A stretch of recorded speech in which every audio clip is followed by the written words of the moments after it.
Terry Al Talkback fans live once more from the Wolstein Center Division I Regional Semifinals, game number 2 in overtime.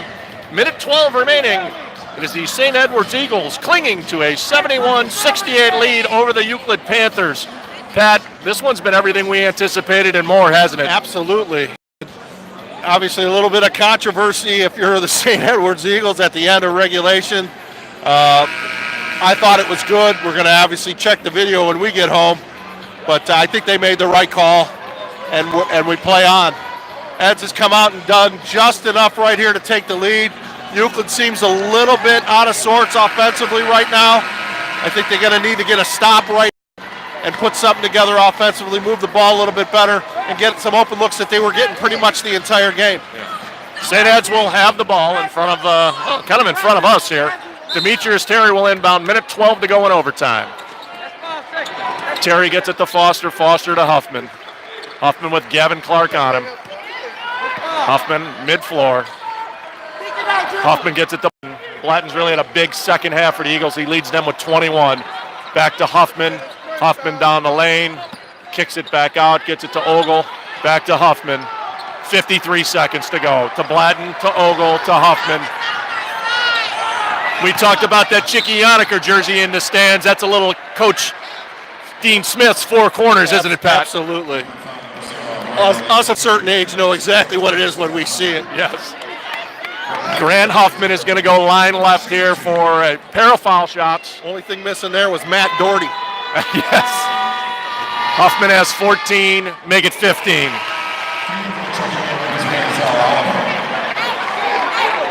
$70-68 Eagles, 46 seconds remain.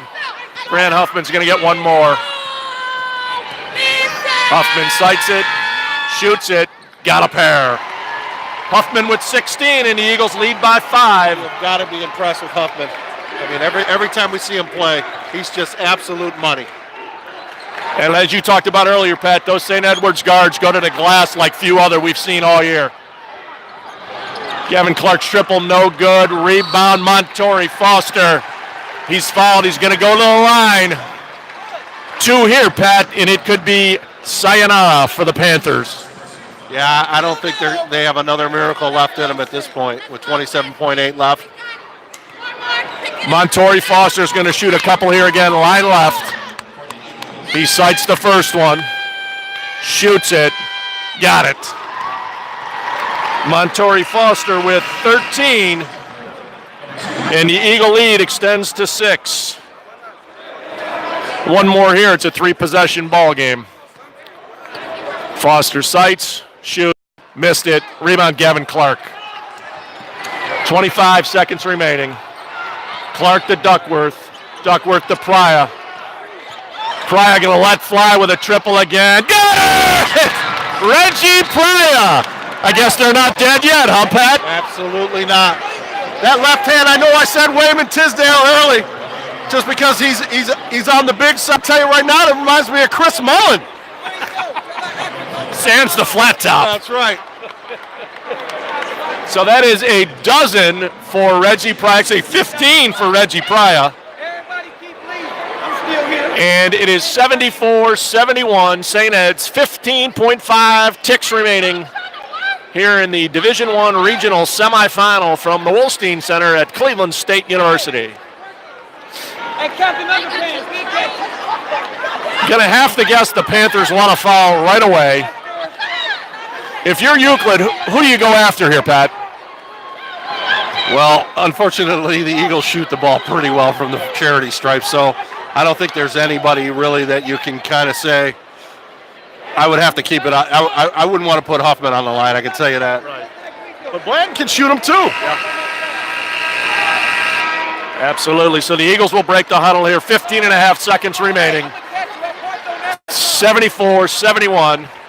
St. Edwards with the lead. They're going to have to go the length of the floor.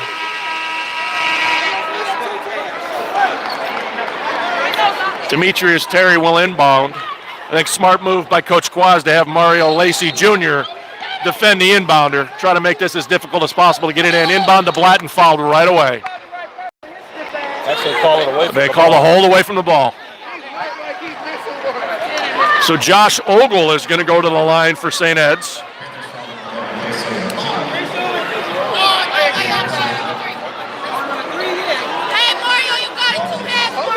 Ogle going to go to the seasonal sporting good free throw line for a pair. Sights the first, shoots, got it.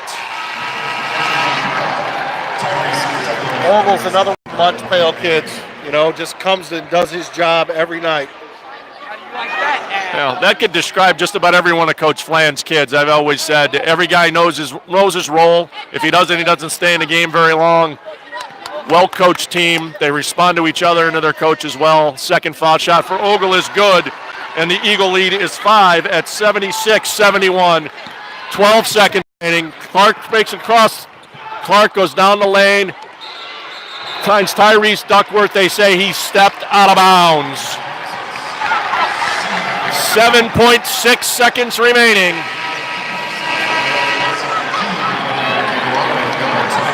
St. Edward ball in front of the Euclid bench. 76-71. I believe that right there. Blatton to inbound it. Timeout, Eagles.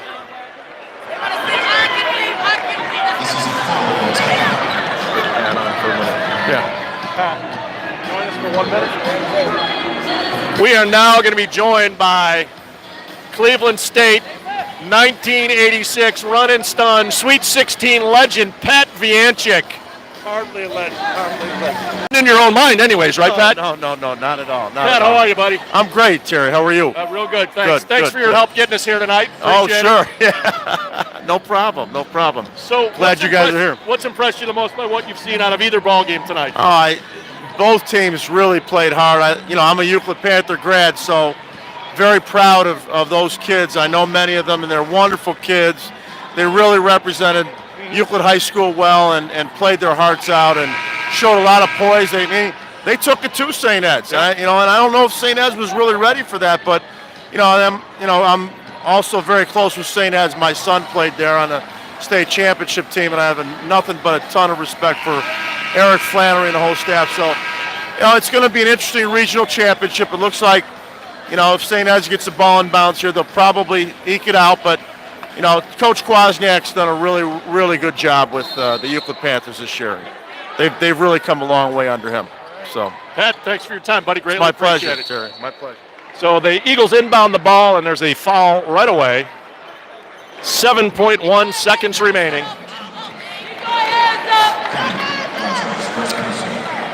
Grant Huffman going to go to the line for the Eagles. Shoot a pair and try to put this one away. Number 13's the door. Grant Huffman hits the first. That is 17 for Huffman.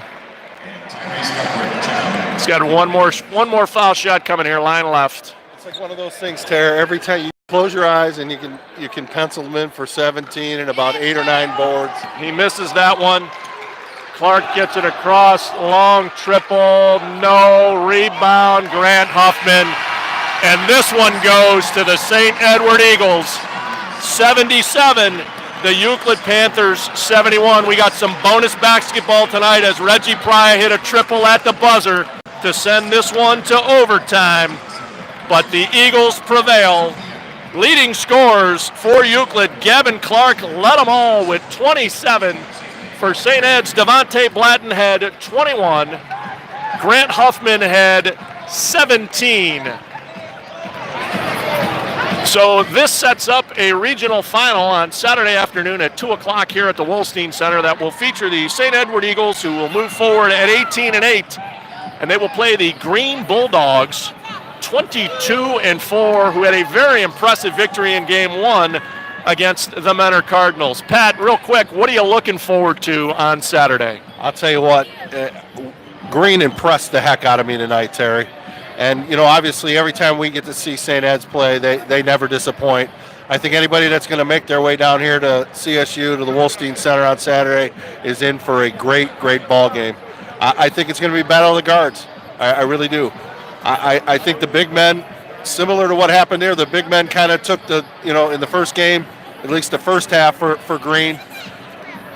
Eds can match them big man for big man. So it's going to be a very interesting ball game, and I'm really much looking forward to it. I'm looking forward to Facebook working too. That would be fantastic. Yeah, that'd be nice, because if that's the case, we plan to do play-by-play from the regional championship.